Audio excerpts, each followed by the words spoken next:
Hello मेरे प्यारे विद्यार्थी, कैसे हैं आप सभी। आशा करती हूँ कि आप सभी बहुत अच्छे हैं और अपने एग्ज़ाम की तैयारी खूब अच्छे से कर रहे हैं। Friends, BSTC exam 2025 class start हो चुकी है, जो कि राजस्थान की मोस्ट इंपॉर्टेंट क्वेश्चन रहने वाले हैं। तो चलिए क्लास को स्टार्ट करते हैं। सबसे पहले welcome to Ram classes.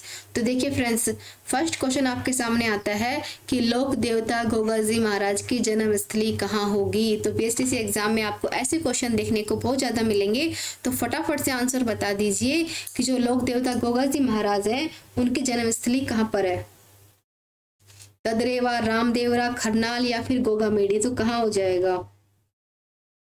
Very good, option number first एकदम सही बता रहे हैं, एकदम क्लियर आया कि कहाँ हो जाएगा, ददरेवा के अंदर हो जाएगा। नेक्स्ट आता है संत मीराबाई की जन्म स्थान कुड़की, जो कि राजस्थान के प्रेजेंट टाइम पे कहाँ पर स्थित है। तो आप सभी जानते हैं जो मीराबाई थी उसका जन्म कुड़की में हुआ था, तो प्रेजेंट टाइम पे वो स्थान राजस्थान के किस जिले में पड़ता है, फटाफट से बता दीजिए। चित्तौड़गढ़, राजसमंद, पाली, उदयपुर, तो वो कहाँ पर पड़ेगा बताओ। उस टाइम पर तो कुड़की था, लेकिन अब जिले बढ़ चुके हैं, तो बताइए आप किस जिले में पड़ता है। Very good, option number third क्या पता पाली में हो जाएगा। नेक्स्ट आता है दादू पंथ की प्रमुख पीठ स्थित है। तो बताना है आपको जो दादू पंथ था इसकी प्रमुख पीठ कहाँ पर होगी, करौली, आमेर, नरेना या फिर मंडोर के अंदर। फटाफट से आंसर लगा दीजिए कि दादू पंथ की प्रमुख पीठ स्थित कहाँ है। बीएसटीसी एग्जाम में आपको ऐसे ही इतने ही लो क्वेश्चन देखने को मिलेंगे, तो बता दीजिए कहाँ पर हो जाएगी। वेरी गुड, नरेना के अंदर हो जाएगी। नेक्स्ट आता है कानड़ देव प्रथम नामक काव्य के लेखक कौन है। मोस्ट इंपोर्टेंट ग्रंथ आता है कानड़ देव प्रथम के काव्य के लेखक कौन होंगे, तो बता दीजिए। पंडित जीवाधर, पद्मनाथ, वीरबाण या फिर भट्ट जगजीवन, तो कौन थे, तो फटाफट से बताओ कौन हो जाएंगे वो। Very good, option number second से कि पद्मनाथ के हो जाएंगे। क्या ग्रंथ था, कानड़ देव प्रथम, इसके लेखक कौन थे, पद्मनाथ। नेक्स्ट आता है, तो फ्रेंड्स आपको दिख गया कि जो गिद्दड़ नृत्य है राजस्थान के किस क्षेत्र में किया जाता है। देखो फ्रेंड्स, एक होता है गिद्दड़, एक होता है गिद्दा। गिद्दा होता है पंजाबियों का और गिद्दड़ होता है शेखावटी का, इसमें कंफ्यूज नहीं होना। नेक्स्ट आता है बयाना दुर्ग में स्थित बरीक विष्णुवर्धन विजय स्तंभ किस काल में माना जाता है। बताना आपको कहाँ पर है, बयाना दुर्ग के अंदर स्थित है। क्या है, विष्णुवर्धन विजय स्तंभ है, तो वो किस काल का माना जाता है वो आपको फटाफट कमेंट में बताना है। सतलज का, मुगल का, मौर्य का या फिर गुप्त काल का, तो बताओ किस काल का हो जाएगा वो। वेरी गुड, ऑप्शन नंबर 4 की तक गुप्त काल का हो जाएगा। नेक्स्ट आता है बखाना जी, संत दास जी व जगन्नाथ दास और माधव दास जी, जो इतने इंपॉर्टेंट संत है, वो किस संप्रदाय से बिलोंग करते थे। बताना आपको। बखाना जी, संत दास जी, जगन्नाथ जी और माधव दास जी हैं, वो किस संप्रदाय से बिलोंग करते थे। दादू पंथ, लालसी संप्रदाय, जसन्नाथ संप्रदाय या फिर राम स्नेही। तो मैंने अभी जस्ट पहले बताया था किसी होगा, दादू पंथ से हो जाएगा। ऑप्शन नंबर फर्स्ट इसका राइट आंसर हो जाएगा। नेक्स्ट आता है इमरती लकड़ी के लिए प्रसिद्ध सागवान के वन किस जिले में सर्वाधिक पाए जाते हैं। फटाफट से आंसर बता दीजिए कि जो इमरती लकड़ी के लिए प्रसिद्ध कौन से सागवान के वन है वो किस जिले में, राजस्थान का ऐसा कौन सा जिला है जहाँ पर मोस्ट इंपोर्टेंट पाया जाता है। क्वेश्चन की लैंग्वेज भले ही चेंज होगी पर क्वेश्चन तो वो का वो रहेगा, पूछा यही जाएगा कि सागवान राजस्थान के किस जिले में सबसे अधिक पाया जाता है। तो किस जिले में हो जाएगा बताओ। दौसा, बांसवाड़ा, पाली या फिर जयपुर, तो किस जिले में हो जाएगा। वेरी गुड, बांसवाड़ा के अंदर हो जाएगा, सेकंड एकदम सही है। नेक्स्ट आता है राजस्थान का ऐसा कौन सा जिला है जहां पर मैग्नीज खनिज के लिए प्रसिद्ध है। तो बताना है। तो आप सभी जानते हैं कि राजस्थान है ना पूरे भारत को 80% खनिज तत्व देता है, यानी 20% तो भारत में कहीं और जिले से होता है और 80% की बात की जाए तो हमारे राजस्थान से होती है। तो राजस्थान के अंदर जो खनिज है वो किस जिले में का फेमस है बताओ, जो कि पूरे भारत के अंदर फेमस है। जोधपुर, बांसवाड़ा, बीकानेर या फिर झालावाड़, फटाफट से आंसर लगा दीजिए। Very good, option number second क्या हो जाएगा, बांसवाड़ा मैग्नीज के लिए फेमस होगा। आपसे एग्जाम में ऐसे ही क्वेश्चन पूछेंगे, इतना डीपली नहीं पूछेंगे, सिर्फ नॉर्मल में पूछेंगे। राजस्थान के किस अचल को बांगर प्रदेश भी कहा जाता है। तो बताइए कि राजस्थान का ऐसा कौन सा अचल है जिसको बांगर प्रदेश कहा जाता है। हाड़ौती का अचल, शेखावटी अचल, माही मैदान या फिर बनास बेसिन, फटाफट से आंसर बता दीजिए कौन सा हो जाएगा। बांगर प्रदेश किसको कहते हैं, सिंपल यही लैंग्वेज है कि बांगर प्रदेश क्या है। वेरी गुड, शेखावटी अंचल को ही बांगर प्रदेश कहते हैं। ऑप्शन नंबर सेकंड वाले बिल्कुल सही जा रहे हैं। नेक्स्ट आता है हनुमानगढ़ किस वर्ष बनाया गया था। जो हनुमानगढ़ है वो किस वर्ष बनाया गया था। तो कुछ कुछ डेट भी आपको याद रखनी है, सभी नहीं पर कुछ कुछ तो याद रखनी है। तो हनुमानगढ़ किस कब बसाया गया था। देखो 97, 99, 94, 95। तो कब बनाया गया था। ये बनाया गया था 1994 के अंदर। ऑप्शन नंबर थर्ड एकदम सही हो जाएगा। नेक्स्ट आता है जोधपुर का प्राचीन नाम क्या है। बीएसटीसी एग्जाम के अंदर आपसे ऐसे नॉन पूछेंगे उसका प्राचीन नाम क्या हो गया। तो बताओ पीली, गुलाबी, नीली, श्वेत या फिर कैसी हो जाएगी। बताओ फटाफट से बता दो जोधपुर का प्राचीन नाम क्या हो जाएगा। वेरी गुड, ऑप्शन नंबर 3 कि नीली नगरी हो जाएगा जोधपुर का प्राचीन नाम।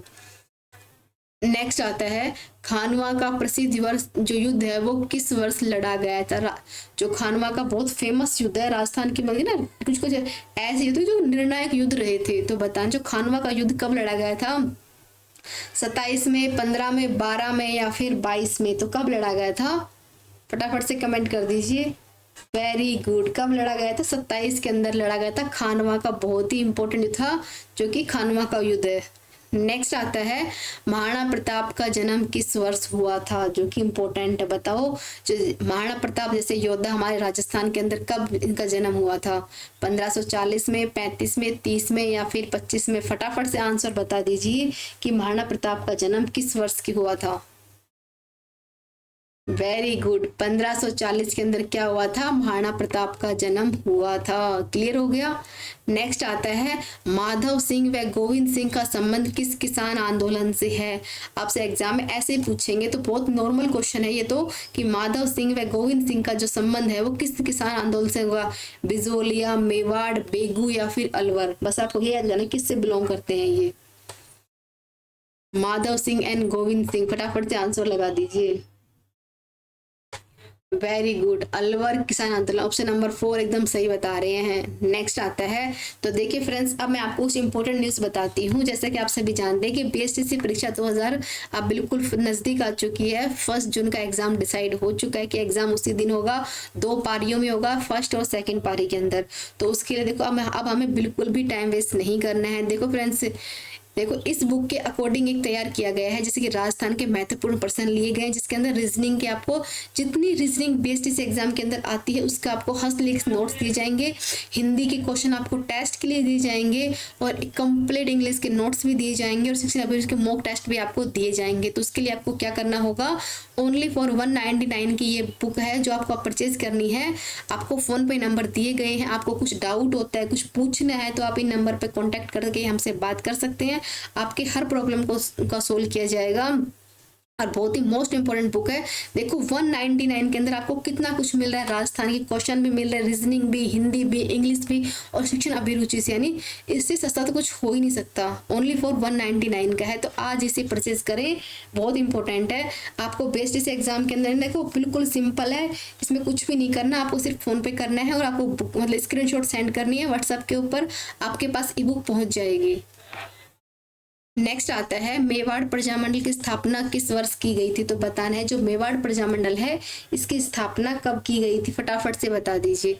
32 में, 38 में, 42 में या फिर 30 में। बताओ। Very good, option number second के 1938 में क्या किया गया था मेवाड़ प्रजामंडल की स्थापना की गई थी। क्लियर हो गया। नेक्स्ट आता है प्राचीन राजस्थान का कौन सा क्षेत्र बौद्ध धर्म के प्रमुख क्षेत्र रहा है। तो बताना आपको कि बौद्ध धर्म के लिए राजस्थान का ऐसा कौन सा क्षेत्र जो कि प्रमुख रहा है।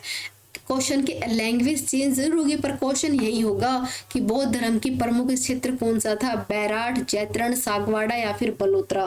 फटाफट बता दीजिए बौद्ध धर्म से कौन हो सकता है। बताओ। वेरी गुड, बैराठ में था। फर्स्ट एकदम सही हो जाएगा।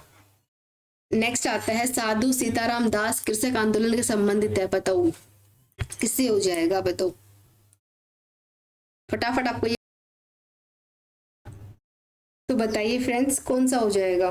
फटाफट से आंसर लगा दीजिए कि कौन सा हो जाएगा। बताओ साधु सीताराम दास कृषक आंदोलन संबंध किसका था। एक सेकेंड फ्रेंड्स, एक सेकेंड। बताओ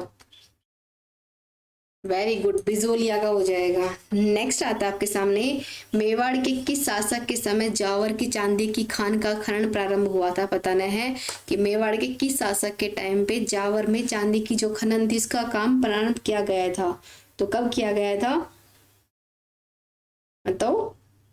क्षेत्र सिंह, रतन सिंह, लक्ष्य सिंह या फिर राणा कुंभा? चांदी की खान का खनन कब प्रारंभ किया गया, किसके टाइम पर किया गया था, आपको बताना है। वेरी गुड, कब था? लक्ष्य सिंह लाखा के टाइम पर किया गया था। नेक्स्ट आता है, रणमल की हत्या के बाद उसके पुत्र जोधा को किस गांव में शरण ली थी? तो आपसे ऐसे क्वेश्चन ही पूछ सकता है, तो बताना है कि रणमल की हत्या के बाद उसके पुत्र जोधा को कौन से गांव के अंदर शरण ली थी? कहानी, सोदड़िया, रतलाई या फिर गोगुंदा? बताओ कौन सा हो जाएगा? Very good, option number first वाला बिल्कुल सही होना कि कहानी हो जाएगा। नेक्स्ट आता है, बीकानेर के प्रथम शासक जिन्होंने 1570 में नागौर जिले के अंदर क्या किया गया था, उपस्थित होकर अकबर की अधीनता को स्वीकार किया था। बताना है कि बीकानेर का ऐसा कौन सा शासक था जिसने नागौर दरबार में खड़े होकर अकबर की अधीनता को स्वीकार किया था? राव जैत सिंह, कल्याणमल, राय सिंह या फिर करण सिंह? तो बताओ वह कौन था? वेरी गुड, राव कल्याण सिंह, एकदम सही बता रहे। जो राव कल्याण सिंह था, इन्होंने क्या किया था, नागौर जिले में क्या हुआ था, एक दरबार लगा था, वहां पर उपस्थित होकर इन्होंने अकबर की अधीनता को स्वीकार किया था। कब किया गया था? 1570 के अंदर। देखो एक ही क्वेश्चन के अंदर आपके कितने सारे डाउट क्लियर हो गए। नेक्स्ट आता है, प्रसिद्ध कृष्ण कुमारी विवाद जो कौन से मेवाड़ महाराणा के समय का है? यानी जो कृष्ण कुमारी विवाद है वो किस में जो मेवाड़ था ना महाराणा किसके टाइम का था, ये आपको बताना है। बताओ, सज्जन सिंह, स्वरूप सिंह, भीम सिंह या फिर जगत सिंह? कृष्ण कुमारी विवाद से कौन सा महाराणा जुड़ा हुआ है ये आपको बताना है। कौन हो जाएगा? वेरी गुड, भीम सिंह हो जाएगा। थर्ड एकदम सही बता रहे हैं। नेक्स्ट आता है, सावन माह के दौरान राजस्थानी महिलाओं द्वारा गाए जाने वाला लोकप्रिय गीत का नाम बताइए कि वह कौन सा हो जाएगा। सावन माह में महिला कौन कौन सा गीत गाना पसंद करती हैं? तीज, लोटिया, रसिया गीत या फिर कजरी? सावन माह के अंदर कौन सा त्योहार आता है, फटाफट से बता दीजिए। वेरी गुड, क्या आता है सावन में? सबको पता है, तीज ही आती है सावन के अंदर। ऑप्शन नंबर फर्स्ट एकदम सही हो जाएगा। नेक्स्ट आता है, राजस्थान के अंदर गोला, दरोगा, चाकर, चेला आदि किसको संबंध करके बुलाया जाता है? तांत्रिक के लिए, घरेलू दास के लिए, पुलिस कर्मी के लिए या बंधुआ मजदूर के लिए? तो बताओ, जो गोला, दरोगा, चाकर, चेला किसको बुलाते हैं? वेरी गुड, क्या था? घरेलू दास के लिए बुलाया जाता है। नेक्स्ट आता है, किसकी कहानी पर आधारित फिल्म थी पहेली का निर्माण अनमोल पारेकर द्वारा किया गया था? तो बता दो, ये एक कहानी थी, क्या नाम था? पहेली। किसका था? अनमोल पारेकर द्वारा कृत किया गया था। तो बताने कि वो किसकी कहानी के ऊपर दिखाया गया था? कन्हैयालाल सेठी की, विजयदान देथा की, लक्ष्मी कुमार चुड़ावत की या फिर मनोहर प्रथम की? बताओ, जो पहेली मूवी है वो किसकी छवि के बारे में बता रही है, आपको सिर्फ इतना बताना है। Very good, option number second क्या है? विजयदान देथा किसे? नेक्स्ट आता है, ईगल की पहाड़ियों कौन सा किला बना हुआ है? पहले तो बताओ कि ईगल की पहाड़ियां हैं कहाँ। अगर आपको ये पता है ना कि ईगल की पहाड़ियां कहाँ है तो आप तुरंत बता दो किला कहाँ पर होगा। जयगढ़, चित्तौड़गढ़, सोनारगढ़ या फिर मंडलगढ़? बताओ कहाँ पर है ईगल की पहाड़ियां। फ्रेंड्स, ईगल की पहाड़ियां आती हैं जयपुर के अंदर। तो फटाफट से बता दो कि जयपुर के अंदर कौन सा किला है। वेरी गुड, जयगढ़ किला कहाँ है? ये जयपुर के अंदर है। जो जयपुर की जो पहाड़ी इसको बोलते हैं ईगल की पहाड़ियां। नेक्स्ट आता है, कौन सा आभूषण गर्दन में पहना जाता है परंतु नेकलेस से बड़ा और भारी होता है? तो देखिए फ्रेंड्स, मैंने आपको आज आभूषण की क्लास कराई है, उसमें आप देख सकते हैं मैंने आपको सर से लेकर पैर तक सभी आभूषण के बारे में बताया कि उंगली का, पैरों की बिछिया से लेकर सारे आभूषण कराए हैं। तो आप उसके बारे में अच्छे से पढ़ लेना, क्योंकि एग्जाम में क्वेश्चन जरूर बताते हैं। देखो कैसे क्वेश्चन पूछ लिया कि कौन सा आभूषण है जो गर्दन में पहना जाता है, यानी गले का आभूषण है परंतु वह नेकलेस से बड़ा और भारी होता है। इसका मतलब है कि क्या हो जाएगा? ठुस्सा, ठड्डा, ठनका या फिर सुरलिया? फटाफट से बता दो।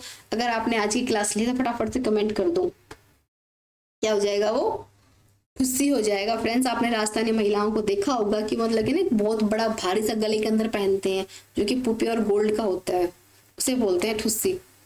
नेक्स्ट आता है, श्रीलाल जोशी जिन्होंने 2004 में पद्मश्री पुरस्कार दिया था, वे किस के लिए जाने जाते हैं? तो आपका आंसर दिख गया, फट चित्रकारी के लिए ध्यान दें। देखो क्या है, श्रीलाल जोशी है। 2006 में क्या पद्मश्री पुरस्कार मिला था और किसके लिए मिला था? फट चित्रकारी के लिए मिला था। यानी एक साथ आपको कितने डाउट दूर कर दिए। नेक्स्ट आता है जोधपुर का प्रसिद्ध बादला निम्नलिखित में से क्या है, तो बताना है। जोधपुर का फेमस है बादला, तो वह क्या होगा? लकड़ी का मंदिर, जस्ते से बनी पानी की बोतल, जरी की साड़ी या फिर टेराकोटा की मूर्तियां। तो बतलाओ, जोधपुर का एक फेमस वर्ड है बादला, तो वो क्या होता है वो आपको बताना है। आपको ऐसे क्वेश्चन देखने को मिलेंगे। तो बादला क्या होता है? वेरी गुड, जस्ते से बनी पानी की बोतल होती है, जिसको एक वर्ड नाम दिया गया है बादला। नेक्स्ट आता है किस समाज सुधारक ने अपने शिष्यों को 29 नियम पालन करने हेतु जोर दिया था? बताओ, ऐसा कौन सा गुरु था जिसने अपने शिष्यों को 29 नियम पालने के लिए बहुत ज्यादा जोर जबरदस्ती की थी, जोर दिया था? कौन थे? पीपा जी, जम्बो जी, दयालु जी या फिर जसनाथ जी? तो वह कौन थे जिनके 29 नियम थे? 29 नियम के जम्बो जी के थे। ऑप्शन नंबर सेकंड सही हो जाएगा। नेक्स्ट आता है उदयनाथ पर्वत राजस्थान के किस जिले में स्थित है? बताना है। जो उदयनाथ पर्वत है राजस्थान के किस जिले में हो जाएगा? जयपुर, अजमेर, अलवर, सीकर। उदयनाथ पर्वत, जब अलवर वासियों फटाफट से बता दो। वेरी गुड, अलवर के अंदर ही पड़ता है। सबको पता है कि जो उदयनाथ पर्वत कहाँ पर हो जाएगा? राजस्थान के अलवर जिले में पड़ता है। नेक्स्ट आता है कटिबंधु नाम से किस राजा को बुलाया जाएगा? यानी कटिबंधु किस राजा को उपाधि दी गई, ये आपसे पूछा है। धारावर्ष, विग्रह चतुर्थ, कुंभा या फिर राणा सांगा? वेरी गुड, सबको पता है जो कटिबंधु की उपाधि किसको दी गई है? विग्रहराज चतुर्थ को दी गई है। नेक्स्ट आता है रेगिस्तान का जल महल किसे कहा जाता है? तो बताना है आपको। देखो, जयपुर का जल महल नहीं पूछा, रेगिस्तान का जल महल पूछा गया है। तो बताओ, रेगिस्तान का जल महल कौन सी जगह है? सरड़ा, राणा बावड़ी, बाटूड़ा का कुआ बाड़मेर, राणे जी की बावड़ी या फिर महिला बाग झालरा जोधपुर? तो कहाँ पर है बताओ? रेगिस्तान का जल महल किसको बुलाया जाता है? वो हो जाएगा बाटूड़ा का कुआ बाड़मेर। ऑप्शन नंबर सेकंड इसका सही होगा। नेक्स्ट आता है पटवों की हवेली कहाँ पर स्थित है? बताओ कि पटवों की हवेली कहाँ पर हो जाएगी? उदयपुर, जैसलमेर, जोधपुर या फिर झुंझुनू? फटाफट से कमेंट कर दीजिए कहाँ हो जाएगी।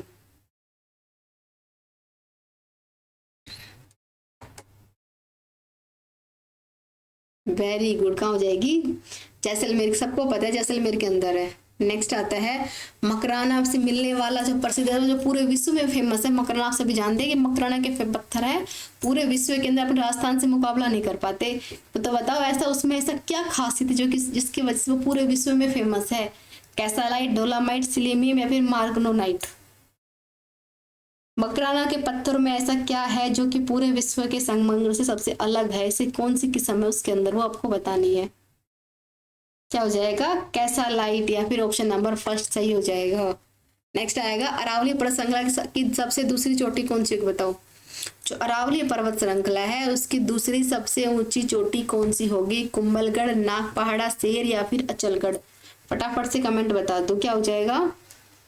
शेर, ऑप्शन नंबर थर्ड एकदम सही बता रहे कि शेर क्या है? अरावली पर्वत श्रृंखला की दूसरी सबसे ऊंची चोटी है। नेक्स्ट आता है पशुधन की दृष्टि से रथ क्षेत्र किस नस्ल की बहुमूल्य है? तो बताना आपको कि पशुधन की दृष्टि से जो रथ क्षेत्र में किस नस्ल की जो बहुमूल्य है? गाय, भैंस, भेड़, बकरी? इसमें हो जाएगा भैंस। सबको पता है गाय का दूध कितना मिलेगा? 40 रुपए। भेड़ का भी तो इतना ही मिलता है, बकरी का भी इतना, लेकिन भैंस का मिलता है 80 रुपए। यानी पशुधन की दृष्टि से देखा जाए तो पशुधन में सबसे ज्यादा फायदा किसकी होती है? वो भैंस में होता है। नेक्स्ट आता है सुपानास चरित्रम क्या है? तो बता, जो सुपानास चरित्र है वो चित्रित ग्रंथ है, शिलालेख, हथियार या फिर रथ है? तो बताना है कि वो क्या हो जाएगा। सुपानास चरित्रम क्या है? वेरी गुड, एक चित्रित ग्रंथ हो जाएगा। नेक्स्ट आता है काजरी का संबंध किस जिले से है? तो बताना, जो काजरी है वो किस जिले की फेमस है? जोधपुर, जयपुर, उदयपुर या फिर बीकानेर? किस जिले से जुड़ा हुआ है काजरी वर्ड? वेरी गुड, किस? जोधपुर से हो जाएगा। नेक्स्ट आता है खुंडी भैंस किस नस्ल की भैंसों को कहा जाता है? यानी खुंडी नुमा भैंस किस नस्ल को बोलते हैं? मुर्रा, हरियाणवी, सुरती या फिर जफरादी नस्ल? खुंडी वाली भैंस किस, अब जिनके पास भैंस उनको पता होगा खुंडी वाली भैंस किस नस्ल को कहा जाता है। और राजस्थानी में तो ऑलमोस्ट सबके पास ही भैंस मिलेंगी। बताओ, वेरी गुड। मुर्रा बसरा को क्या बोलते हैं? खुंडी वाली भैंस। नेक्स्ट आता है, राजस्थान के किस जिले में तांबा प्रगलक सैलेमेटर स्थित है? बताना है कि राजस्थान का ऐसा कौन सा जिला जहाँ पर तांगा का सैलेमेटर स्थित है? बाड़मेर, बूंदू, झुंझुनू या फिर डूंगरपुर? कहाँ हो जाएगा? वेरी गुड, झुंझुनू के अंदर हो जाएगा। नेक्स्ट आता है, गुजरात के सुल्तान बहादुर शाह ने चित्तौड़ किले पर किस वर्ष हमला किया था? फटाफट से बता दो कि जो गुजरात के सुल्तान है बहादुर शाह ने चित्तौड़गढ़ के ऊपर कब हमला किया था? 1533 में, 1303 में, 1568 में या फिर 1616 के अंदर? कब किया गया था? फ्रेंड्स, इसका ऑप्शन नंबर फर्स्ट सही होगा। गुजरात के सुल्तान बहादुर शाह ने चित्तौड़ पर कब किया था? 1533 में हमला किया था। नेक्स्ट आता है, 1793 के राजा बख्तावर सिंह द्वारा निर्मित कौन सा भवन ऐसा जो कि अब जिला कलेक्टरिंग हाउस में दिया जाता है? तो आपको ये बताना है कि ऐसा कौन सा हो जाएगा, बताओ। तो देखिए फ्रेंड्स, सबको पता है कि राजा बख्तावर सिंह द्वारा बनाया हुआ कौन सा ऐसा महल है जो कि जिला कलेक्टरिंग हाउस में यूज में किया जाता है? सबको पता है कौन सा? अलवर का, जो कि अब देखने के लिए नहीं है, ओनली फॉर कलेक्टर हाउस के रूप में, इसको मतलब कार्यालय के रूप में यूज कर रहे हैं। नेक्स्ट आता है, किस शहर के भील शासक को पराजित करने के बाद जगमाल सिंह ने स्वयं को महारावाला का ताज पहनाया था? तो बताना है किस शहर से बिलोंग करता। फटाफट से आंसर लगा दीजिए कि वो किस शहर से बिलोंग करते थे जिन्होंने खुद को महारावल का ताज पहनाया था? क्या हो जाएगा? Banswara. Very good friends. Next आता है, राणा राज सिंह के समकालीन कौन थे? फटाफट से बता दीजिए। अकबर, और जहांगीर, औरंगजेब या फिर इनमें से कोई नहीं? राणा राज सिंह मेवाड़ के थे उस टाइम, इनके समकालीन कौन थे ये आपको बताना है। तो कौन हो जाएंगे? औरंगजेब एकदम राइट आंसर हो जाएगा। नेक्स्ट आता है, किस राजवंश ने 7वीं से लेकर 16वीं शताब्दी तक ईस्वी पर चित्तौड़गढ़ के पर शासन किया था? तो कौन था? कछुआ, राणा, डोगरा या फिर सिसोदिया? तो बताओ किसने 7 से लेकर 16 तक चित्तौड़गढ़ के ऊपर शासन किया था? फटाफट से लगवा दो, कौन था वो? क्या हो जाएगा? सिसोदिया। Very good. नेक्स्ट आता है, 1939 में करौली प्रजामंडल की स्थापना किसने की थी? ठाकुर पूर्ण सिंह ने, हुकमचंद सिंह ने या फिर त्रिलोक चंद माथुर ने या फिर नारायण सिंह ने? बताओ। जो करौली प्रजामंडल है इसकी स्थापना किसके द्वारा की गई थी? तो किसने की थी? त्रिलोक चंद माथुर ने। ऑप्शन नंबर 3 एकदम सही बता रहे हैं। नेक्स्ट आता है, उदयपुर राजस्थान के परिषद के संस्थापक कौन है? तो बताना है शांता द्विवेदी, कृष्ण लक्ष्मी देवी काबरा या फिर कमला स्वामीनाथन? तो कौन हो जाएगी, बताओ। उदयपुर राजस्थान के परिषद किसके संस्थापक कौन है? बताओ। चारों नाम बहुत इंपॉर्टेंट है, तो बताओ कि कौन थी संस्थापक? कौन हो जाएगी? शांता त्रिवेदी। क्लियर हो गया। नेक्स्ट आता है, बीकानेर का कौन सा शासक था जिसने अकबर और जहांगीर दोनों की सेवा में रहा था? बताओ आपको कि ऐसा बीकानेर का कौन था जिसने अकबर और जहांगीर दोनों की सेवा की थी? राव बीका, कल्याणमल, राय सिंह या फिर दलपत? अब इसमें कंफ्यूज हो रहे हैं राव बीका और कल्याण सिंह में। तो फ्रेंड्स मैं आपको बता दूं कि वह कौन था? राय सिंह था, जिन्होंने अकबर और जहांगीर दोनों की सेवा की थी। राव बीका और कल्याणमल नहीं था। नेक्स्ट आता है, अलाउद्दीन खिलजी मेवाड़ वासियों के बीच में की घेराबंदी किस वर्ष की थी? मोस्ट इंपोर्टेंट है। जो पद्मिनी मूवी देखी भी होगी आपने, तो बताना है आपको कि अलाउद्दीन खिलजी ने मेवाड़ वासियों के बीच में चित्तौड़गढ़ घेराबंदी किस वर्ष की थी? फटाफट से बताओ, कब की थी? वेरी गुड, 1303 में। कि सबको पता है, सबसे इम्पोर्टेंट कहानी है ये लोगों के दिलों तक छुई हुई वो कहानी, मतलब सबके अंदर तक पहुंची हुई है। तो देखिए फ्रेंड्स, मैंने आपको क्लास करवा दी है, अपना फीडबैक शेयर कीजिए। और देखो इससे भी अच्छे क्वेश्चन यानी बहुत अच्छे से तैयार किए गए एकदम ना, एग्जाम में ना एकदम। देखो आपको क्या पढ़ना है और क्या नहीं पढ़ना वो बताने के लिए आपको टीचर का होना बहुत ज़रूरी है। तो एकदम बेस्ट तरीके से आपको लिखे गए नोट्स मिलेंगे जिसमें रीजनिंग, हिंदी, इंग्लिश सब कुछ आपको दिया जाएगा ओनली फॉर 199 में। तो आप इसे परचेज ज़रूर करें। आपको फ़ोन पे नंबर दिए गए हैं, आप इनके ऊपर कॉल करके भी बात कर सकते हैं, आपके हर डाउट को दूर किया जाएगा। Thank you.